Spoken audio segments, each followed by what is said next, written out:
Hey all, welcome to the second day that I'm doing this author live. Super excited to be back, and I've got a few things that are pretty exciting that I want to share with you guys. So I'm going to just give it maybe a couple moments for others to join, and just super glad to have you. So when you do join, just put a message in so I can say hi to you, and then for those who might be joining a little bit later or watching the replay, please put replay as well. So super glad to have everyone here. Like I said, do make sure you kind of mention so I can see a little bit. It does look like Carl's joined, Janera's joined, Scarlett's here. Welcome, welcome, welcome. So glad to have you guys. So I wanted to start today, welcome Heather. I wanted to start today with sharing a little bit about a really amazing experience that I had last night. So as you guys probably have seen, I did an event in conjunction with Scarlett, who's on this live today as well, about an event, on Clubhouse about loving ourselves. And we'd been planning this for a while, and it's the first of a series. I think we've got maybe 7 or 8 topics about loving ourselves and why it's important. And I wanted to share some of the things that even in all of the work that I've been doing on this, there's always more new things to learn. And I wanted to share a few things that showed up yesterday that were super interesting to me. And I think it'll help us to kind of continue down this path of understanding, well, what's the importance of loving ourselves? And start with some of the basics, which are what isn't it and what is it? So just wanted to share that, and then I've got some other announcements. So for those of you who are on the call, please do, post any questions. I'll go through and, be able to answer those. So glad to have you guys here. So I wanted to start off first with a couple bits that were really clear about what self-love isn't. And I'm kind of actually putting them in like a category of like 3 myth busters. That's a really hard phrase to say. So the first one is that self-love is not selfish. All it is choosing to make sure that you are not the last person on your list. In fact, you are the first, and that you're still loving other people. So it's not about it being all about yourself and nobody else. It's about being about yourself and everyone else, which is how it always should have been. But most of us learned that everyone else comes before we do. And, at the end of a busy day, most of us don't get to whatever's last on the list. So it's really making sure we do that. The next myth buster that I thought was very interesting was that some people were talking about the fact that they kind of felt like or believed that if they loved themselves and they were kind to themselves in their inner speaking, in their voice, in their encouragement of themselves, there was a worry that maybe we would get lazy. So it's very interesting. I think there's an internalized understanding that if we are going to be productive in this world or effective, that we need to be super harsh on ourselves. And I think a reflection about, if we think about raising a child or loving somebody else in our lives, we find that usually if we're super critical and harsh on someone, they tend to wilt and they don't actually produce more. They might actually get resentful or mad or whatever. But rather, if we've seen, children or a partner of ours where we've just been fully supportive and so excited for them on their journey, no matter how many times, they've fallen down and gotten back up, we're just so excited for them, we see them blossom. And I think this is the example that we can look at about how we can turn that kind of same love and acceptance and support back to ourselves. And so knowing that we will actually be productive. And I will say that in this journey of learning to love myself, that was one of my myths, one of my concerns. And I will say that I am not only more productive, and that's not even really the point, but I find that I'm just happier because I'm not constantly having a voice saying, oh, God, do this thing, but you're just going to mess up, or look at this thing that just happened, or if you don't, get out of bed right now, then you're lazy. Like, I don't know. All of us will have different internal dialogues. I don't have that anymore, thankfully. And so when I wake up in the morning, I'm excited. Now, do I still hold myself to account? Yeah, absolutely. Do I notice when I've not gotten a thing done or was short-tempered with my daughter? Absolutely. And I'll have a conversation with myself about it, say, okay, we needed to do something different in that. But instead of berating myself, I say, and this phrase came up last night, which I thought was really helpful. So for instance, even though I was short-tempered with my daughter, I still love and accept myself. And giving myself that grace, but still speaking the fact of the thing that I didn't do that I need to do better about. So I think that's really helpful when it comes to this myth buster. And then the other one that I think is really, really important is I think many of us about self-love or about supporting ourselves in general believe that we can love ourselves only after we do something. Scarlett made a really good point about this. A lot of times we'll say, well, I'll really love my body when I have lost 10 pounds, or I'll really love myself and my accomplishments when I figure out, what my, my career path or get to the certain level of success that I want to have. So what we're doing though in that space is that we're withholding our love from ourselves, hoping that will change behavior. And, again, if we think back to a relationship we might have with a loved one or children, if we withhold love, that's detrimental in the lowest extreme, but in reality is fairly abusive. I mean, just to kind of call it out that way. Our love for the people in our lives is to remain present, and we can still hold them to account to how we want them to be. But withholding it, saying I don't love you today, or I can't even imagine what the conversation is. But once you get the good grades, then I'll be happy with you. Then I'll show you my love and my support. So we've internalized some of that, and we do that to ourselves. I will only love myself when I have X, Y, Z, whatever that thing might be. And all of those things are these myths that we've just talked about. Self-love is being selfish, or if I love myself, I'll get lazy, or if I love myself, I won't actually attain my goals. Are all myths. And I thought just summarizing those was super helpful.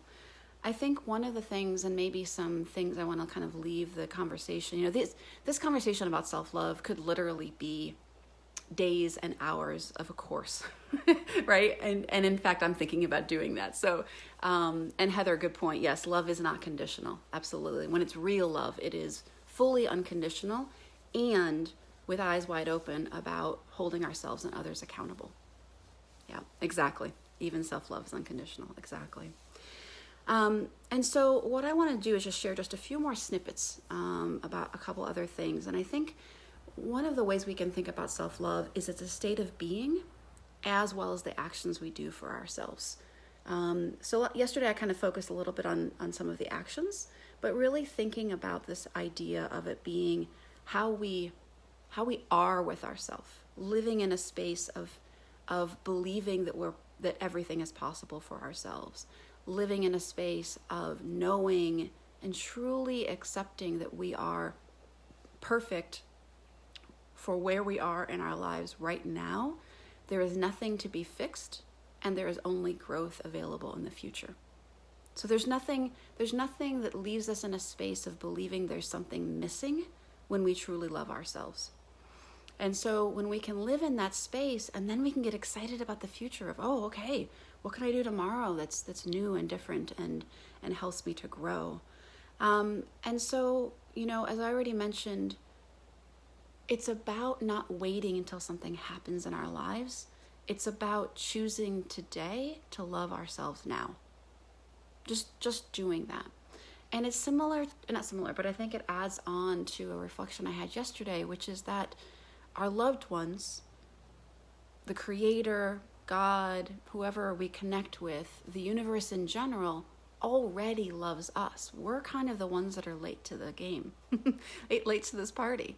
And so our job is to reflect to ourselves the love that's already coming towards us, so that love can then actually fully come into ourselves.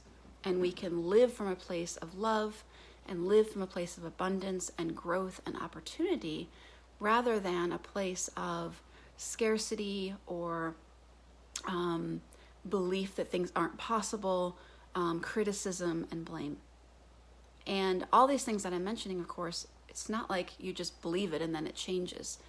But it is something you can work towards. And in fact, I want to kind of list out a few things that would be really, really helpful. Maybe like 2 or 3 steps that would help us on this journey, I think, as we start this. So the first thing is knowing who we are, knowing what it is that brings us joy, and knowing where we tend to have issues where we fall down or we're triggered. Or I mentioned this, the example earlier of me losing my temper with my daughter, right? Really looking at, okay, when does that happen? It's usually when I'm trying to get something done to leave because I'm running late. Okay, well, I should probably work on not running late so my daughter doesn't have that impact. So, it's knowing exactly what the phrase is called, how I show up, how I am in every instance. What happens to me? What brings me joy, and what brings me fulfillment and happiness, and then what also are places where I don't end up being the person I want to be in that moment. I don't end up showing up in the way that I want to be. So knowing both of those things helps us with self-love, because we can observe, okay, loving myself is doing the things that make me fully fulfilled, being with friends, going on a hike, spending time in journal and introspection and prayer, so that fills your cup, really makes you feel fulfilled. And also simultaneously knowing the things that might be a discipline that you could put into your world that would help you feel more self-love. So for instance, if the place for me is running late for meetings and that's where I get short with my daughter, well, that's also where I'm getting short with myself, because it's always going to reflect how I am on the inside, how it shows up on the outside. So self-discipline for me would be setting up some sort of structure that says, okay, be ready to leave 15 minutes before you think you need to be, and then live in that place of calm. So it's both discipline as well as, full love. The next step is just, knowing those things, knowing what you need, and then committing yourself to that process. So setting up, whether it is daily routines or things that you plan to do to support yourself, changes you want to make in your world. And this is where a lot of us fall down, because we might set up a system and then the first day we just completely forget to do it, or don't end up doing it. So if there's an app, that you can, track your habits, and as Scarlett mentioned, she's been doing that recently and it's been super helpful. If there's an accountability friend you can have to be like, oh my gosh, I've got these things I want to do and I'm so proud of myself, or, oh, I really wasn't able to do this today, but I want to be in conversation so that you get excited when I do them and you also kind of hold me to a higher level when I don't, in a loving way, right? And the commitment also is that when you are in the conversation with yourself about this discipline, that you love yourself through that too, because there will be days when you won't do the things you plan to do. There will be days when you miss your meditation or your journaling or your whatever it is that brings you that centeredness, that connection to yourself. And again, that phrase from earlier, even though whatever it is, didn't journal today, I still love and accept myself. Because the moment I get into, I didn't do this thing, well, forget it, the whole thing's over, my day's ruined, I'm never going to do this again. And I will tell you that literally was my internal dialogue. So I would start something on a day and then it would be gone. And instead, leaning into loving myself because of where I was falling down, not just in spite of it. And then, the third thing is really, as I've already kind of been mentioning, is, doing the things. You are meeting my cat. Here's Remy. She just jumped up to join me. So this is truly alive. But doing the things we need, but also being the person we need.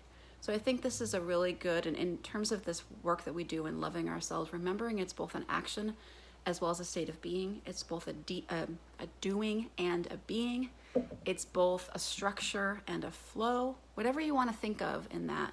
But in that space, many times in our very productive driven world, we can get into a space that if we didn't do something, nothing happened. But I think even in the being of loving ourselves, that's important.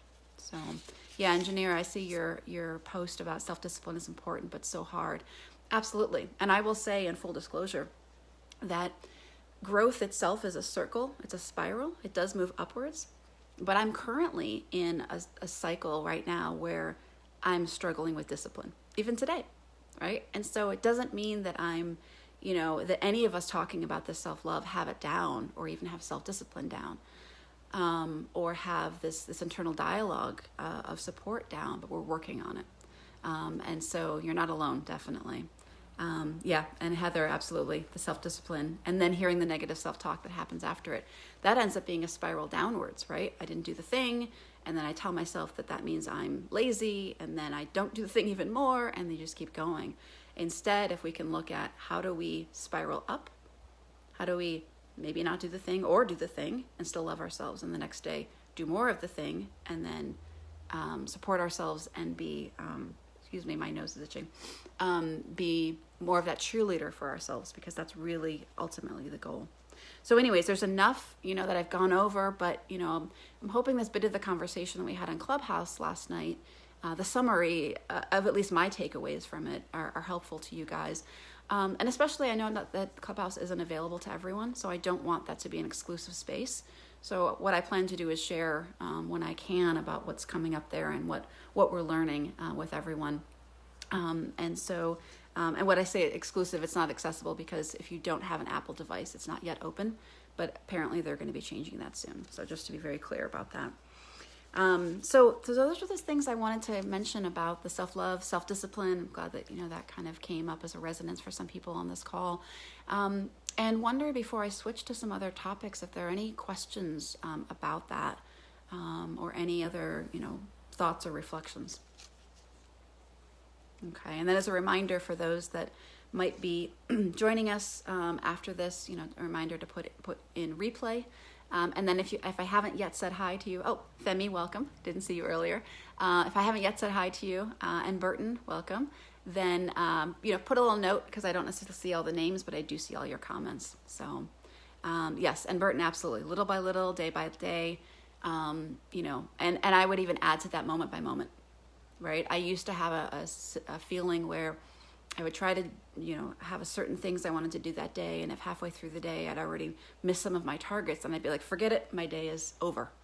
But if we can reset each moment, then every moment we have a new opportunity. So wonderful, wonderful point. Okay, so what I'd like to do, just one thing, as I did mention, I am, considering or figuring out if there are courses or conversations we can have more about this to get in more depth, not just to hear me talk about it, but to be able to talk about it as a group, do some exercises together, etc. So hopefully that would be of interest to you guys. So switching gears, what I want to share, yes, and thank you, Corinne, for sharing the link. On my side, I'm assuming that's the link for the Clubhouse conversations that happen every Monday. That's my guess, at least. So that is a good plug and a reminder. Do try to join us if you can next Monday night at 9:15. Next week, actually, this is a good segue. Next week, we will be talking about how to hear. So we've talked a little bit earlier yesterday about the noble self, which is the soul. And something I haven't yet talked about, though I've posted about, is the shadow self, which is the ego. So our conversation next week is going to be about how do we know when it's the soul or the ego that's the voice in our head that's speaking to us. And there's some really exciting ideas around that and how to understand that. And then also, speaking of that, actually, I'm still in the works, but speaking of a course, many of you guys on this Facebook group know that I asked if you were interested in various courses. That's one of them. And so I think it's May 13. Pretty sure I'll give more details to everyone. I plan to have an hour and a half Zoom course conversation call for people to join about exactly that topic. So how to know who you're listening to, whether it is your ego or your soul. And the most important thing to know is that we're always trying to listen to the promptings of our soul. So I'll leave that for now. So very exciting. Couple things that have been happening. As many of you know, you're starting to see posts on this group about people who have gotten their books in. I will say that is super fast. I mailed them Saturday morning, and there are, 5 or 6 people who have already received them yesterday. Yesterday was Monday. So that's almost like overnight delivery when I didn't pay for overnight delivery, which I appreciate because that's cheaper, of course, but wow. So I want to just share though, because what's showing up for me and what's coming to mind about that is that when things are aligned, there is truly a divine timing. And of course, I can't say that the Postal Service made my stuff go faster. I don't really care, but I love finding confirmations in my world where, I have a group of people here on this group and elsewhere that are, really excited to get this book, and it just came quickly. So who knows how and why? But I just want to share that as an idea and share my excitement. Because as I mentioned before, as we've said, everything is perfect in this moment, and that includes timing, that includes ourselves, and we can always grow in the future. And so the timing of these things coming this fast is pretty exciting. So a couple things about that. You've probably noticed that I think there's maybe 5 or 6 people who have posted a picture of themselves with the book, which is great too. We get to meet each other. And what I'm asking is that everyone do that. I think it's a great way where we can kind of just, smile and say hello and all of that. And when you post it, I would love if you could add the hashtag #FollowYourDesignSmiles. And the reason for that is because Facebook groups just changed something last couple of days, which is great. So they have a functionality now where we can group all of our posts by topic. And so if you wanted to, you could actually go under the topic that's under the hashtag #FollowYourDesignSmiles and see just those. And so if you're having a hard day or you just want to see people smiling, hey, that's a great place to go. I know I'll be doing that, whatever you guys want to do with that. But so that would be my request. Love to see everyone, be able to post about that. Another thing, which I just did share on the group today that some may have seen and some may not have, is that, and it was something I plan to announce later, but because the books are coming, I have to speed it up a little bit, which is that I'd like to use our group as a book club.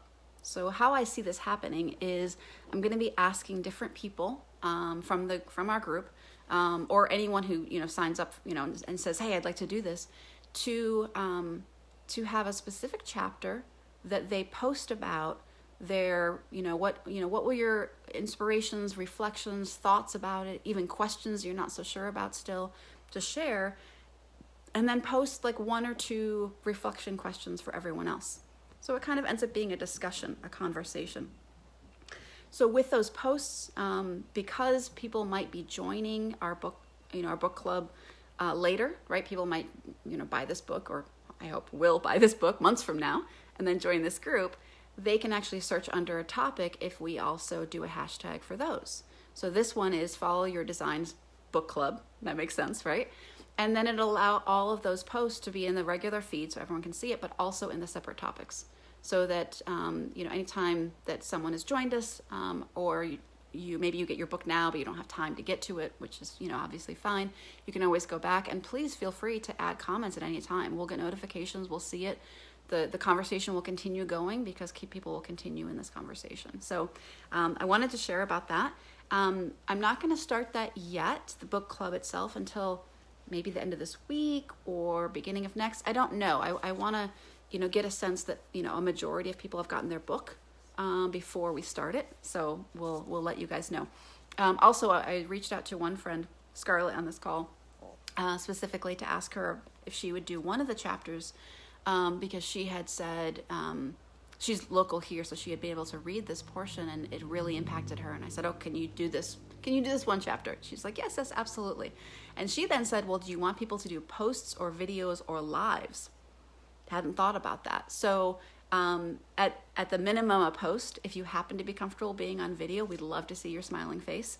I'm going to see if someone who's not a admin can do a live on a group. If they can, that's great as well. So super exciting. I think this conversation will be kind of an ongoing thing. So please make sure. And then also, I know some people have purchased books for their friends and sent it on to them, or plan to, or are referring people to Amazon or wherever to buy the book, which of course is completely appropriate. And thank you, Corinne. I'm just seeing you posted the hashtag I was just mentioning, as well as the link to buying the book. As you do that, also, the second step would be, invite them to this group. Because what we're trying to do here is create a community. This conversation is ongoing.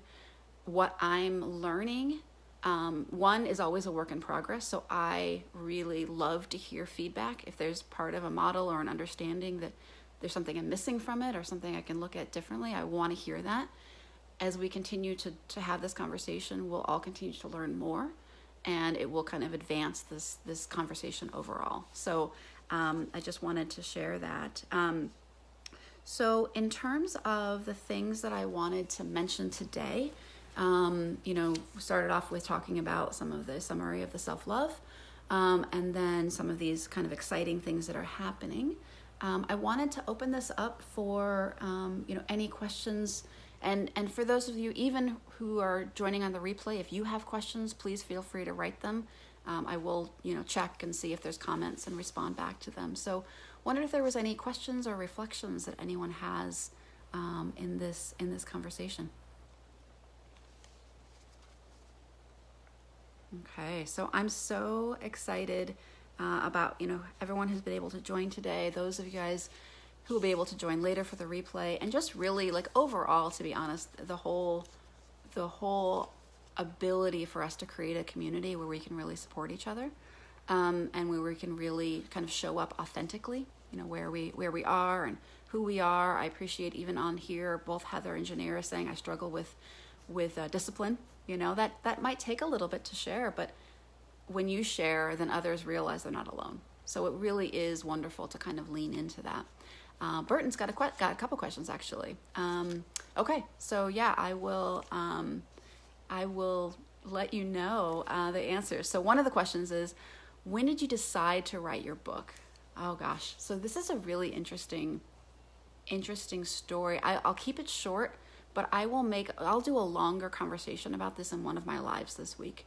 But timing wise, in the fall, when I started working with coaching clients, I started to feel like I was understanding patterns and understanding things, and I wanted to share.